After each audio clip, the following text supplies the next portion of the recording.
Well, today is going to be a part two of a message that I started 2 weeks ago here. The title of the message is simply, Do You See It Coming? You can call this Do You See It Coming Part 2, not real imaginative, I guess, there.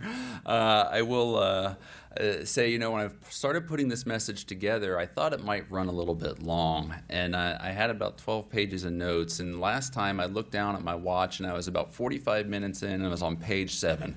I said, I'm going to have to make this 2 parts. So we'll go ahead and finish things up today.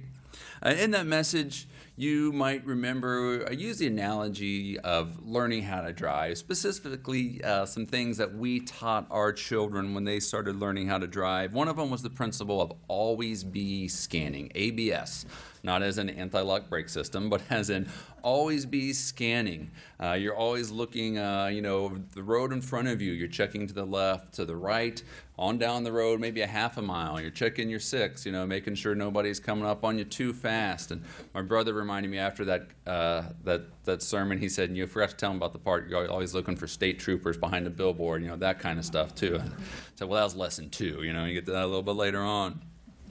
And we talked about the warning that Jesus Christ gave in Matthew 24, how he kind of gave us the admonition to watch, sort of a general term there, looking like you might look for a ship on a horizon. You don't know exactly what you're going to see. I shared that one of my favorite pastimes at the feast is to sit out with a set of binoculars on a balcony and look out there at the ocean. And you don't know if you're going to see maybe a fishing trawler or a freighter or maybe a warship coming through, but if you don't look, you don't see anything. So we're admonished to watch. And next, we moved into some of the dangers, more specific dangers you learn about when you're driving. Not, just things that you just kind of watch for, to look extra sharp for. We talked about how when you drive at night through the country, what do you do, right? You're always scanning, but you're particularly on alert for deer, right? Going to jump out of the ditch and rearrange your car for you. Or if you're driving through a neighborhood, a subdivision where there's a lot of children and it's around 3:30 in the afternoon, you're looking for the bus and bus stops. You want to make sure nobody runs out in front of you. So there's some more specific things to look for. Jesus Christ gave us the warning, said, we have to watch for the wars and the rumors of wars, earthquakes, famines, pestilences. And we talked about how that kind of corresponds to physical things that are outwardly observable, not just natural disasters, but political shakeups could even be an earthquake of sorts. And so we need to watch out for those things. And we kind of finished talking about the admonition that we need to keep our eyes on the news. I had mentioned when I was preparing that message about the Russian separatist, Prigozhin, and how when I had started preparing that message, he was giving a speech at the beginning of the week about how they were going to do things to make Africa free, and by the end of the week, his plane had crashed and he was dead. And now, since then, of course, all the rumors and accusations have swirled around that this was a move by the Kremlin, an assassination. I even heard speculation out there that actually he faked his own death and he's actually in hiding somewhere now. So, who knows what the truth is. But, we need to watch. And it's not about whether we get all of our predictions right and that we have the best guess. It's about the fact that we are watching and being aware, and we're being a faithful servant and adhering to Jesus Christ's command to watch. So today I want to kind of pick up where we left off. And I want to get into some specific things Christ said to watch for. And keep in mind, we did focus this and narrow it to the things before the tribulation. So we're talking about what to look for before the tribulation. We're not going to really talk about the tribulation itself or some of the things that happen, a third of the grass and the seas being destroyed. We'll talk a little bit about the beast and the false prophet today, in as much as they relate to things that happened before the tribulation, but our main focus is what to look for before the tribulation. Let's go back to Matthew 24. If you recall, I mentioned last time, put a marker there if you have one in your Bible, and certainly I would say the same today. We're going to see things kind of shift from that general warning to a physical warning about things that may happen, some semi-specific things to watch for. And now we're going to see the focus shift to the trouble that will come upon the saints at the end time. Matthew 24, starting in verse 9. Matthew 24:9 says, "Then shall they deliver you up to be afflicted, and shall kill you, and ye shall be hated of all nations for my name's sake. And then shall many be offended, and shall betray one another, and shall hate one another."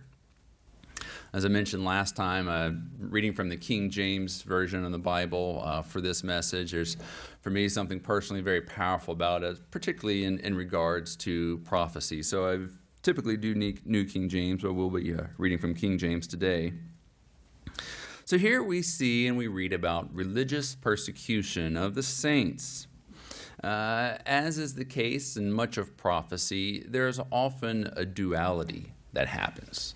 When it comes to prophecy, there's often a duality. There's often an initial fulfillment of that prophecy, and then a more complete fulfillment that comes a little bit later on. The abomination of desolation, which we'll talk about in a little bit, is a prime example of that. But here it's referring to persecution of the saints.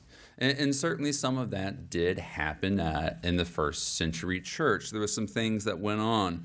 The apostles hunted down and killed. Christians blamed for all sorts of issues and problems. I'm going to read from the book of Maccabees today. It's not a book that I typically read from. It's considered part of the Apocrypha. It's not something I would necessarily go to for doctrinal reproof, but it contains some good historical context. If we'll go ahead and pull up our first picture today, there, Mr. Schafant. This is a picture by Wojciech Stadler. Is a Polish artist, and it's simply titled Maccabees. What you see in this picture is on the left, the guy that's got the helmet on. That's a Seleucid, which is a faction of Greek soldier. And the fellow with his hand in the air there on the right would be Joseph Maccabee. So I'm going to read from 1 Maccabees 1, starting verse 41 through verse 50. Again, reading this as a historical text. It says, "Then the king wrote to his whole kingdom that all should be one people, and that all should give up their particular customs. All the nations accepted the command of the king." So at first we read this and we say, okay, giving up customs, well, what's that mean? That doesn't sound too awful bad, right? I can live with that. But it gets pretty troublesome pretty quickly. Verse 43 says, "Many even from Israel gladly adopted his religion. They sacrificed to idols and profaned the Sabbath." All right, now we're in trouble. We went from just giving up customs to here committing a religious adultery. Verse 44, "The king sent letters by messengers to Jerusalem and the towns of Judah. He directed them to follow customs strange to the land, to forbid burnt offerings and sacrifices and drink offerings in the sanctuary, to profane Sabbaths and festivals, to defile the sanctuary and the holy ones, to build altars and sacred precincts and shrines for idols, to sacrifice pigs and other unclean animals, and to leave their sons uncircumcised. They were to make themselves abominable by everything unclean and profane, so that they would forget the law and change all the ordinances." He added, "Whoever does not obey the command of the king shall die." So just because that happened, that religious persecution did occur, just because that happened once, does that mean it's over? That box has kind of been checked neatly on the timeline of what happens between now and the end time, and it's done and we don't have to worry about it anymore? I see a lot of heads shaking no. I don't think any of us are foolish enough to believe that. And I say this to illustrate something important when it comes to prophecy. We have to be very careful that we don't try to jam things in too tight of a framework in our own mind. That it's got to fit a specific thing, that this box has to be checked and that box has to be checked, then this can happen. Now, there are some areas, and we'll talk about a few of those, where things do have to happen in a specific order, and there are some things where things do happen for a specific time frame, but we just have to be careful that if the Bible isn't very explicit in saying that, that we don't try to force that into our own heads. Again, keep a marker here in Matthew 24, and we're going to turn over to Revelation chapter 6. I want to kind of illustrate this point a little further. Revelation chapter 6. We're going to start in verse 1. Revelation 6, verse 1. It says, "And I saw when the Lamb opened one of the seals, and I heard, as it were, the noise of thunder, one of the four beasts saying, 'Come and see.' And I saw, and behold, a white horse, and he sat on him, had a bow, and a crown was given unto him, and he went forth conquering and to conquer." Now, those who don't understand the Bible, specifically the book of Revelation, very well, sometimes they interpret this to be Jesus Christ.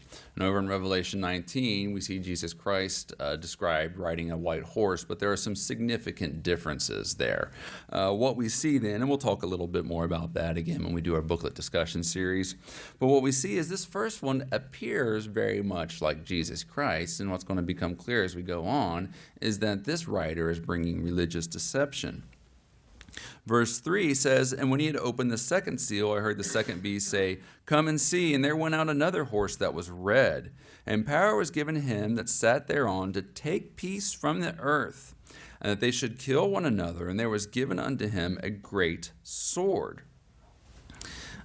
This says he's going to take peace from the earth. It's not just talking about a little skirmish here, a little skirmish there. This seems to indicate widespread war going on around the earth. Not just, like I said, a little skirmish here and there, but peace being taken away.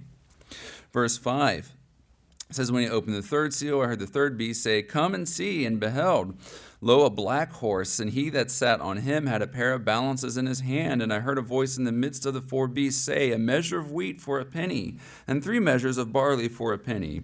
And see thou hurt not the oil and wine.'" What this depicts then is a shortage and a scarcity of food. Becomes very careful how you're going to have to treat your food supplies at that point in time. If you've, again, watched much of what's going on over in the Ukraine is known as the breadbasket, right, of Europe. And you've seen and probably read some of the stories how quickly the food supply chain has been damaged. We've even seen some of that effect here. But we see these things tend to build. Verse 7 says, "And when he had opened the fourth seal, I heard the voice of the fourth beast say, 'Come and see.' And I looked, and behold, a pale horse. And his name that sat on him was Death, and hell followed with him. And power was given unto them over to the fourth part of the earth to kill with sword, and with hunger, and with death, and with the beasts of the earth." Here you're reading pretty much about the aftermath of what's going on in this war and this famine. And it says 1/4, 25% of the earth would be killed. That's a lot. I don't want to minimize the things that happened during COVID. I had good friends that did not survive it. All right? But if you do the math, the numbers, I think it's way less than 1%, like maybe something like 0.1 or 0.01% of the Earth's population that actually died due to COVID. All right? And that was a big deal. Here we're talking about 25%. That's a lot. This is the first 4 of 7 seals. This is commonly referred to in the vernacular as the 4 horsemen of the apocalypse. That's not necessarily a biblical term, but that's what most people know it as. But if you think about this, let me read these 4 horses ride. Does anyone think for 1 minute that first horse of religious deception is that rider's going to ride, and they're going to do their ride, and they're going to deceive everybody, and then they're going to get off the horse and quit deceiving people. And now the war horse is coming, and there's going to be all this war, and all this war is going to go on, and when that rider's done, well, they're going to quit and not have any more war, and so on and so forth down the line. I don't think anybody thinks that. I think we understand this is cumulative. In fact, in verse 8, it kind of points out there, it says, the fourth part of the earth to kill with sword, so there's war, with hunger, and with death. So you've got famine, and you've got disease. This is kind of the quote-unquote, I won't want to say the word natural, but the logical cycle that happens with war. Fields get burned up, people get injured, processing plants get annihilated, food can't be harvested, people get malnourished, then sickness comes in. This is going to build up and have a cumulative effect. Things may begin in a certain order, but it doesn't mean that they're necessarily going to end. It might have a lot of fighting over in this section of the earth, and that kind of subsides, and there's a little bit of a truce, and more skirts comes up on the other, hemisphere. There might be a big shortage of food supply, say in India, and then a relief shipment gets sent in, and everything good there for a while, and then some warlords come and steal it all.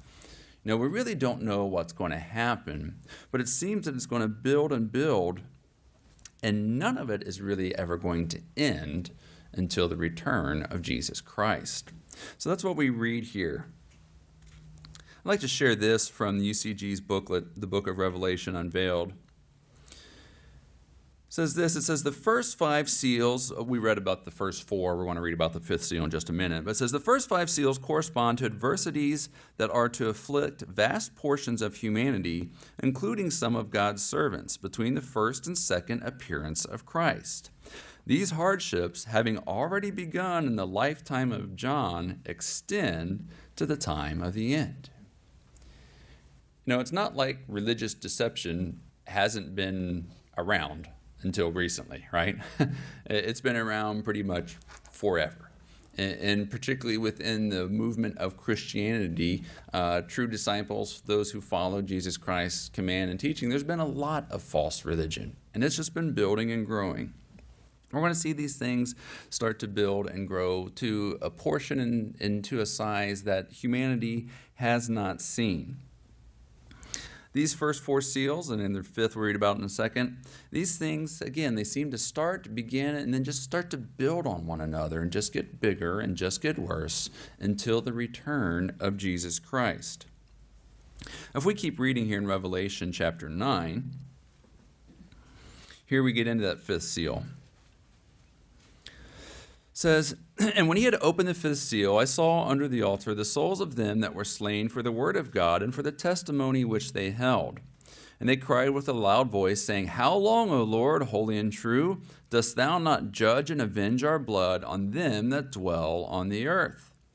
And white robes were given unto every one of them, and it was said unto them that they should rest yet for a little season until their fellow servants also and their brethren that should be killed as they were should be fulfilled.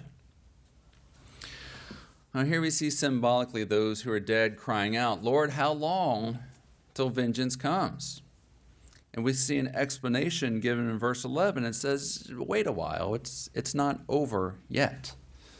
It's not like the people who are killed there at the end time, just before the tribulation for their religious belief. It's not like persecution that we face. It's not like we're the only ones. Peter, right? John, Paul. John was allowed to die maybe a more peaceful death, but still he was persecuted. He was banished. Right? We are far from the only ones. Verse 11, there said, you're going to have to wait a while until everyone else who's going to die along with you dies. This is an ongoing thing. It's not just one simple box that is checked. How will this unfold? What will this religious persecution look like? I imagine it might happen not too much differently than what it did in that first century. At first, people might be kind of looked at as odd and peculiar and let to be what they want to be. That's not too undifferent from what you and I face today, is it? And by and large, we're allowed to practice what we believe freely. Then it'll become increasingly more looked down upon. Maybe things will be censored, and they say, you can't really say those kinds of things. You can't post that video on the internet. We've already seen it happen north of the border particularly, but even here in the U.S., there's been some carriers that won't carry the church's program. I won't be surprised if this sermon winds up getting censored at some point, not too long from now. Who knows? I might get to the point and say, well, you can't say those things and put them on the internet, but you can still meet, in your hall, just can't webcast it. And then maybe things get stepped up, say, well, you can't really even say this in public. If you're going to say that, you need to do it in privacy of your own home. And eventually, you're not even allowed to think those things anymore. And if you do, come with us. We got a special place for you. That's likely how to progress. It'll take some time, before people are actually put to death, but it will happen. I don't think it's going to happen all at once. If it were to happen, if all of a sudden there's wars and rumors of war, and then the persecution comes here, and then all Christians are killed off, then why would Jesus Christ need to warn us to watch for the abomination of desolation? And in a lot of ways, it'd be a lot easier. If we wanted to just get killed off, we'd go to sleep, and when we get back up, okay, all this has happened. Unfortunately, I think it's going to be kind of a long, slow, painful process. But we're told that we need to be witnesses to future generations. So people are going to see our example. People are going to know and understand, God's truth is out there. I mean, they might not accept it, but it's not like everybody's just going to be killed off all at once. The whole term and the whole thought and the whole process of religious persecution is a pretty unpleasant one to think about. If we go back to Matthew 24 now, we can kind of line things up here. See pretty quickly. Mr. Chaffant, you can go ahead and pull up the next chart if you would. Leave it up there for a little bit. This is from, I think it's the bottom of page 7 and 8 on the book of Revelation Unveiled. This is actually the chapter outline and the story flow. This is a really handy tool to use when you're studying prophecy to kind of help keep you on track in terms of sequence of events, things like that. But what you see is the first horse there in Revelation 6 corresponds to Jesus Christ's warning of religious deception. The second horse corresponds to the wars, the rumors of wars. The third and fourth horse correspond to disease and death, famines and pestilence. And the fifth seal of the martyrs crying out refers to the religious persecution there in Matthew 24 and verse 19. And really that's the beginning of the tribulation there, that fifth seal. If you continue reading there in Matthew 24, verse 11, Matthew 24, verse 11, says, "Many false prophets shall rise and shall deceive many, and because iniquity shall abound, the love of many will wax cold." And you can close that chart now if you like there, Mr. Chaffant. This verse is often understood in two lights. One is humanity's love as a whole. People will become more and more self-centered, more and more self-absorbed, that they really won't care about what happens to the other person. I try not to be too down on, quote-unquote, the world and us versus them, but it doesn't take long to look out in our society and see how self-absorbed and how self-centered much of it has become. Not everybody. There's still good, decent people out there who care about others. But increasingly, we see more and more people waxing cold and lacking a love for their fellow human beings.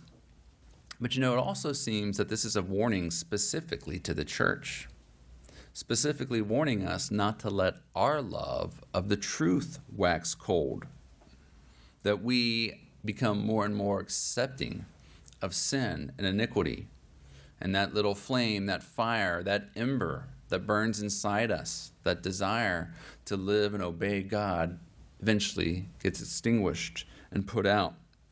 Again, keep a marker here, your finger here, and let's turn over to 2 Peter chapter 3. 2 Peter chapter 3.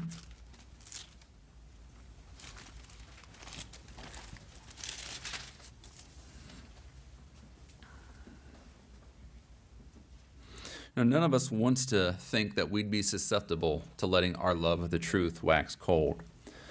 But Jesus Christ didn't give us these warnings for no reason.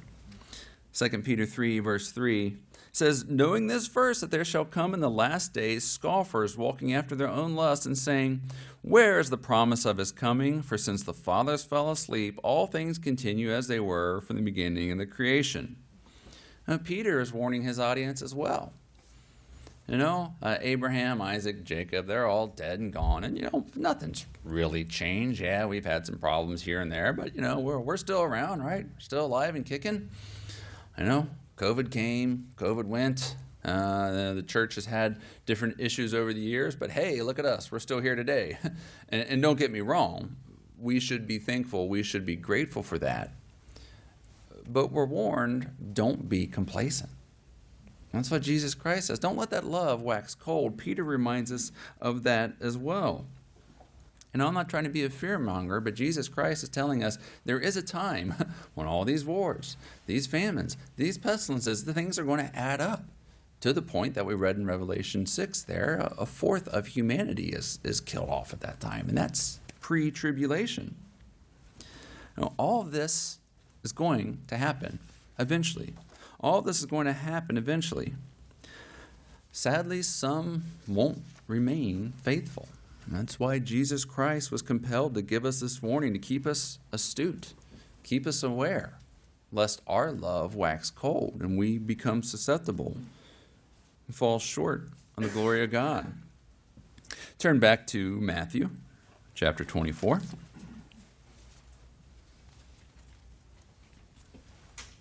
Matthew 24, verse 13. We get a very bright spot in the middle of some very disheartening news. Matthew 24, verse 13, it says, "But he that shall endure to the end, the same shall be saved." The admonishment here is to endure in our faith. My physical life, I can only do so much, right? I could try to hide my assets from the government, and so they don't come and seize my house if they find out I'm keeping the Sabbath. I could hide away so much, food and ammo or whatever, and that stuff may get you a few more weeks, months, who knows, even years, right? But that's not what's being talked about. It's about that love. It's about our desire, our willingness, our faithfulness to obey God. He says, if that endures to the very end, then you'll be saved. Maybe not your physical life, but you'll be brought up as a first fruit. And so we're encouraged. You know what? You will be okay. No matter what happens, you die tomorrow. But if you die being faithful to God, it's okay. Your life has been preserved. Verse 14, something interesting to note, says, "And the gospel of the kingdom shall be preached in all the world for a witness unto all nations, and then shall the end come." Now again, if all those who were faithful to God were killed off, in all one fell swoop, then how's that gospel going to be preached? No, it's going to have to keep happening. He says that the gospel must go to all nations. How exactly do we define that? We know the disciples did their part, right? They tried to travel here and there and everywhere, but they really couldn't go to all nations. We had the printing press come along in the Bible, and things started to go a little farther. But of course, it wasn't taught everywhere, wasn't accepted everywhere. You had radio come along. That was a powerful tool, right? That was able to literally, really, for the first time, news to go worldwide in a fairly, relatively speaking, instant sort of a time frame. And then television. And what do we have today? A good old internet, right? And pretty much no place in the world where you can't get internet. Now, I understand there is still some censorship. Some countries don't allow you to go to every website, right? But if, and that's an if that's a requirement, a condition that needs to be met for the end times, that the gospel must go everywhere, and I think that's pretty clear. That's what Jesus Christ is saying. If that's a condition, then are we considerably closer today with the power of the internet, on-demand video, than what we were 30 years ago, 60 years ago, 100 years ago, 500 years ago? Yeah, I think we're a whole lot closer, And please understand, I'm not saying, okay, the gospel's gone out, we don't have to worry about preaching the gospel. Never. I'm not saying that in any way. But if this is a condition, that the gospel must go to all the world, I believe that it is. We certainly seem to have the tools to do it and are much closer today than what we have ever been. Christ says that's something that's going to happen just before the tribulation occurs. He says, then the end shall come. Now, when it comes to the tribulation, there's something very important that we have to understand. We look at it with a certain perspective. We look at the tribulation as a bad time, difficult life, and it will be. But the rest of the world probably won't quite be looking at it that way, at least not with the same perspective you and I do. It will affect the world, right? But much of the world is going to see all these problems, these wars, these rumors of wars, famines, pestilence. They're going to see it as something that God has done. And they're going to turn that anger and that attention towards God's people. Not just his people, not just his saints, those who are living faithfully today, but those who are the descendants of Israel, of which, I remind you, here in the United States and Great Britain, that's our understanding, that we are descendants of Manasseh and Ephraim. Pull up the next picture here. This is actually an engraving. Let's see. I believe it is. It's in Japan, and it's just called "Persecution of Christians." Actually, the engraving is in the Netherlands. It's dated 1669, but it's titled "The Persecution of the Christians." So after Catholicism went and took Christianity to the world, right? A lot of people didn't accept it.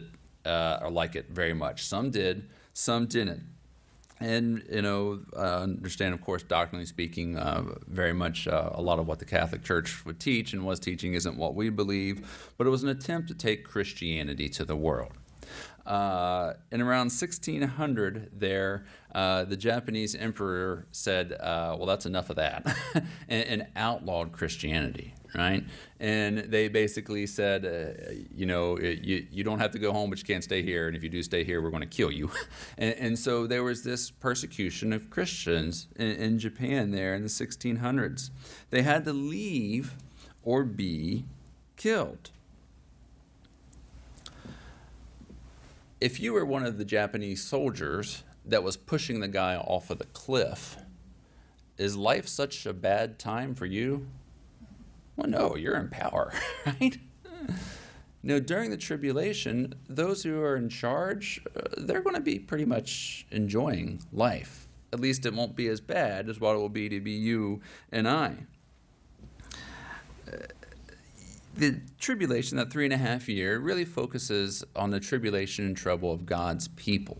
Again, those who are faithful to him, as well as physical descendants of Israel.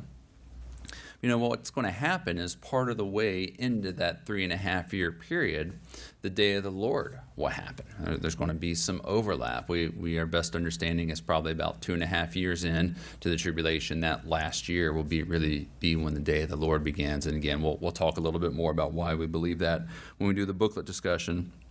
But when the day of the Lord comes, that's God pouring out his wrath on all humanity.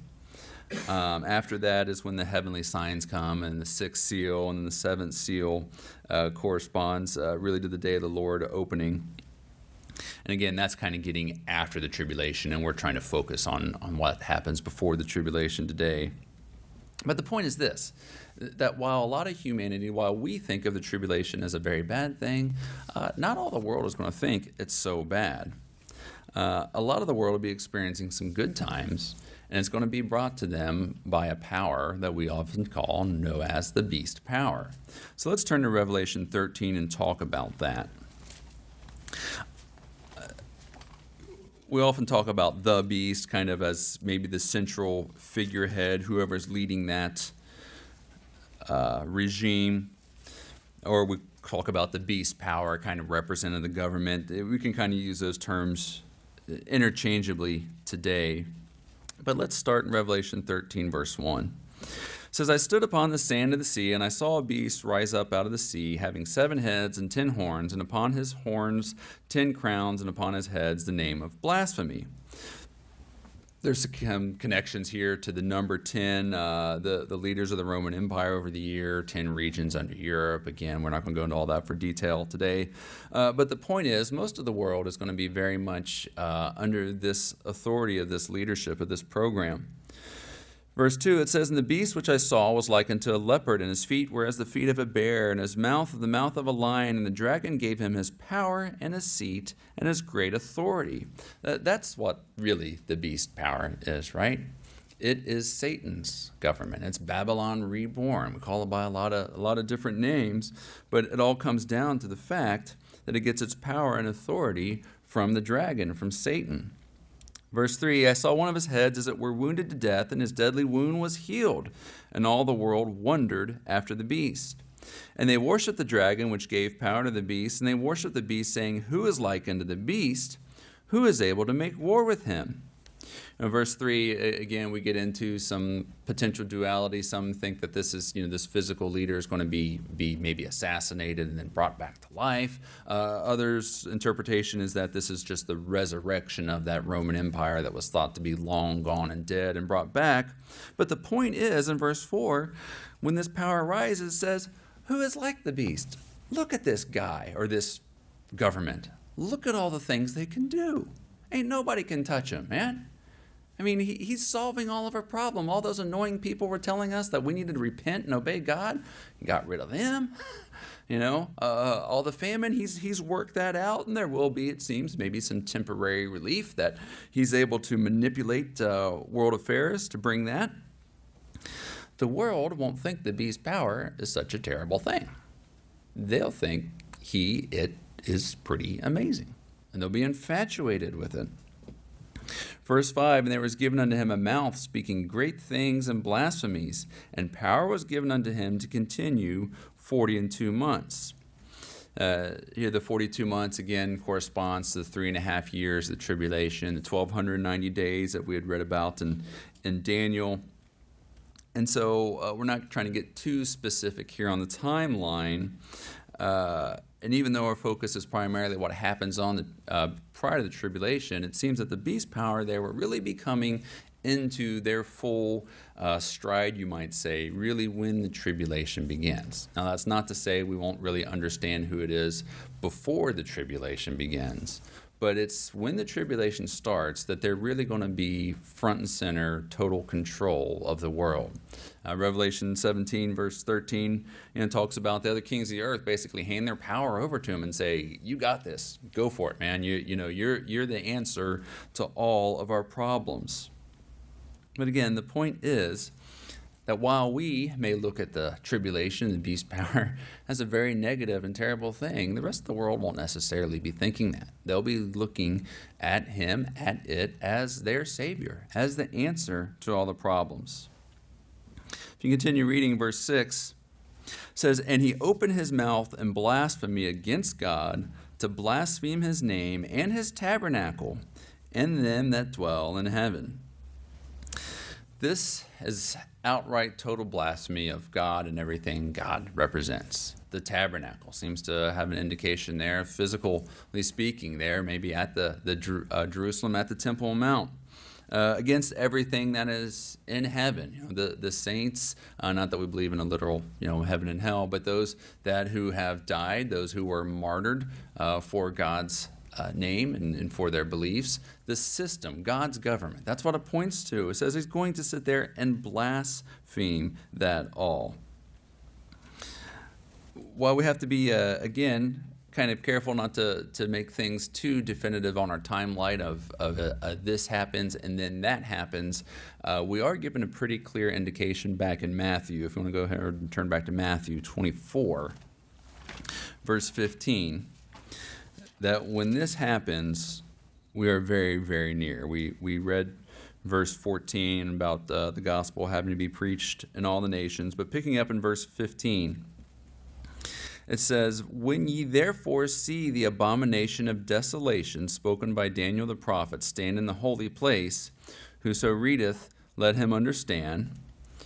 We're told, if you hear these words, and you understand what Daniel was talking about, read between the lines, put two and two together, and again, don't be caught off guard. Put line upon line and precept upon precept. It says, "When you therefore see the abomination of desolation spoken of by Daniel the prophet stand in the holy place, whoso readeth, let him understand. Let them which be in Judea flee into the mountains. Let him which is on the housetop not come down to take anything out of his house, neither let him which is in the field return back to take clothes. And woe to them that are with child, and to them that give suck in those days. But pray ye that your flight not be in the winter, neither on the Sabbath day. For then shall be great tribulation, such as was not since the beginning of the world to this time, no, nor ever shall be." So while we must on one hand be very careful that we don't try to put things in too nice and neat in order to fit our own time frame, Scripture is pretty clear right here. Jesus Christ's own mouth tells us is when you see the abomination and desolation, then you know the great tribulation is starting now. Certainly seems to correspond with those blasphemies there that the beast will be speaking that we read there in Revelation chapter 13. Let's get a little more info, a little more clarity. Go back to Daniel 12. Daniel 12.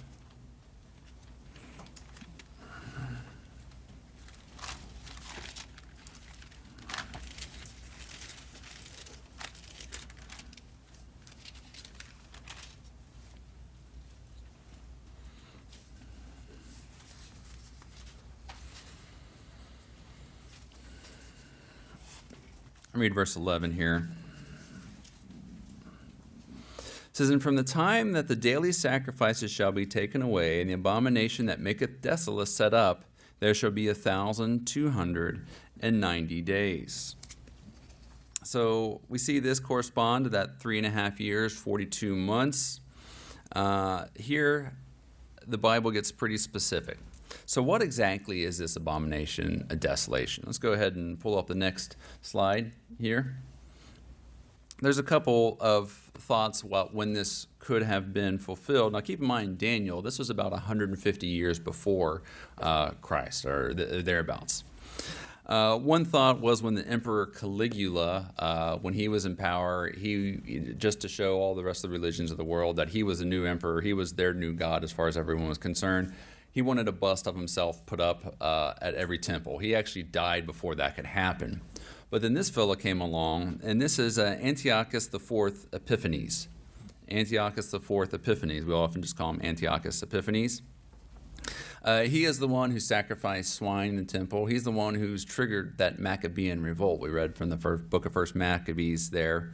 They had swine being sacrificed in the temple. Go ahead and pull up the next slide there. This actually isn't a depiction necessarily of swine being sacrificed in the temple, but it is a depiction of a typical Roman sort of sacrifice of a pig. You see the pig there on the left. Interestingly enough, look what's hanging around there at the bottom under this temple. Look, it's a couple of snakes and dragons. I don't think that's coincidental.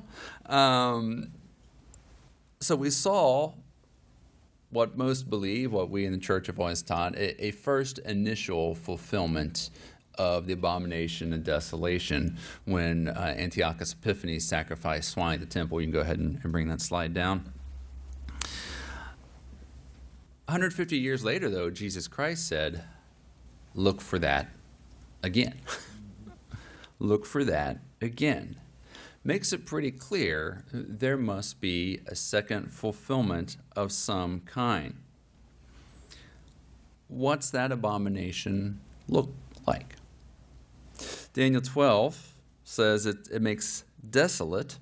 In other words, it's so bad that people who are there in Jerusalem at the temple head for the hills, run away, get out of town, which coincidentally enough is exactly what Jesus Christ said to do in Matthew 24.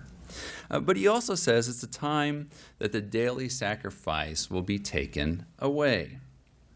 Now, Christ didn't mention that directly, but he did say, whoever reads this, read Daniel and understand, read between the lines.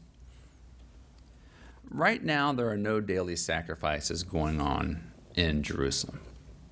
But Daniel says those are going to be taken away, really, at this abomination of desolation. Now, some people interpret that daily sacrifice to mean the sacrifice of prayer, and that there's praying going on there at the Western Wall, and so it's when that's put to a stop that's part of that abomination and desolation. I don't personally think that's the case. I think most of the ministry within the church and most of you probably don't believe that. And certainly there's a very large group of Jews that do not believe that. How many of you ever heard of the Temple Institute? TempleInstitute.org. For those of you not familiar with it, it is a group of dedicated Jews who are working to get everything ready to reinstitute sacrifices on the Temple Mount. They've found those who are descendants of the tribe of Levi so that they have the proper priesthood. They've recreated all the instruments, the lavers, the robes, everything. They are working and getting very close. Some say they already have a red heifer. A pure red heifer is needed so that they can sacrifice and cleanse that Temple Mount so that sacrifices could be reinstituted. So whether you and I believe it or not really isn't important. There are people who do believe it. Don't be surprised if you wake up one morning, you turn on the news, and there's an Israeli tank with a bulldozer implement on the front of it pushing that mosque right off the top of the temple to make room and make way for those daily sacrifices to begin. Now, I'm not trying to be prophetic and saying that's what's going to happen. I am saying don't be surprised if you see that happen. Don't be surprised if you see that and those daily sacrifices brought back. Because I believe those daily sacrifices are going to have to start so that Daniel 12 can be fulfilled, so that they can end again. Another key to really understanding this abomination and desolation is over in Luke chapter 21.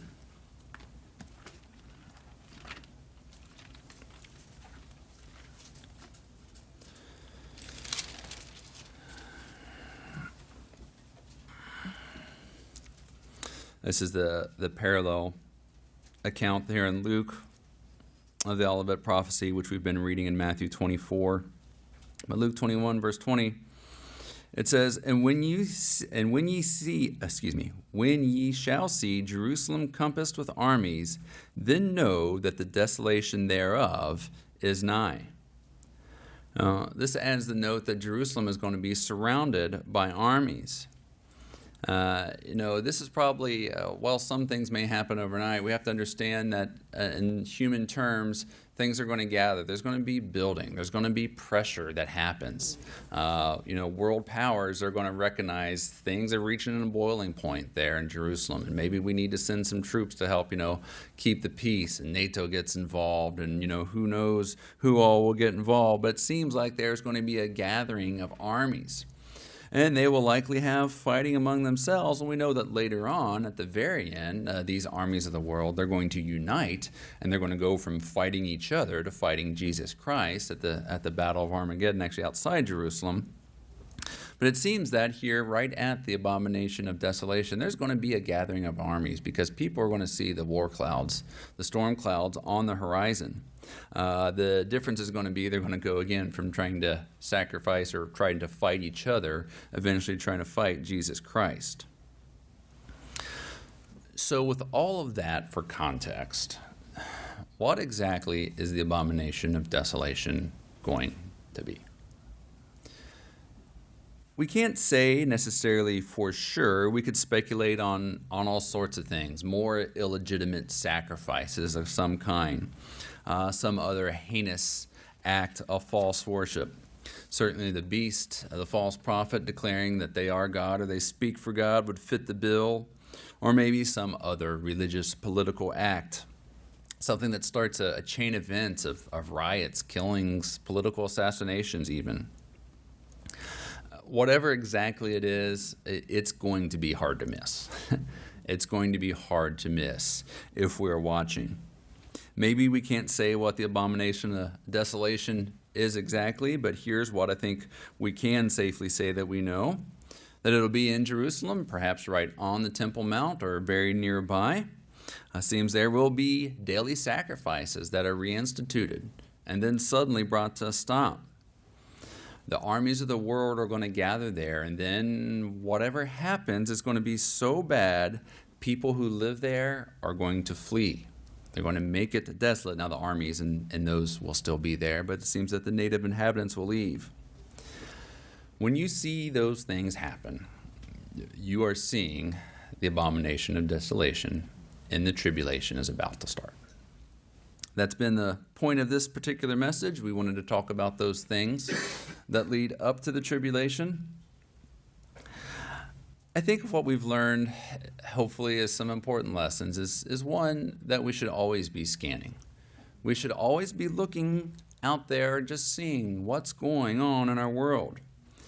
We need to keep our eye on the horizon for things that seem unusual. And Jesus Christ gave us some heads up, some things to look for. He talks about famines, earthquakes. We can include in that political upheaval, things that are physically observable, right? And that's one of the big differences. Religious deception isn't visibly observable to most, but an earthquake, a political coup, that's pretty obvious. So we're told to watch for those things. As that goes on, religious persecution will begin, starting perhaps very mildly, but becoming very serious to the point of death. And then the abomination of desolation will occur, something so big that it'll be unmissable, and those who live there will be fleeing. It'll set the stage for the beast's power to rise, take control, and for the tribulation to begin. I think it fitting that we close today with Christ's own words. So I'm just going to conclude simply by reading Mark chapter 13 and verse 37. Mark 13, verse 37, Jesus Christ speaking says this simply, "What I say unto you, I say unto all, watch."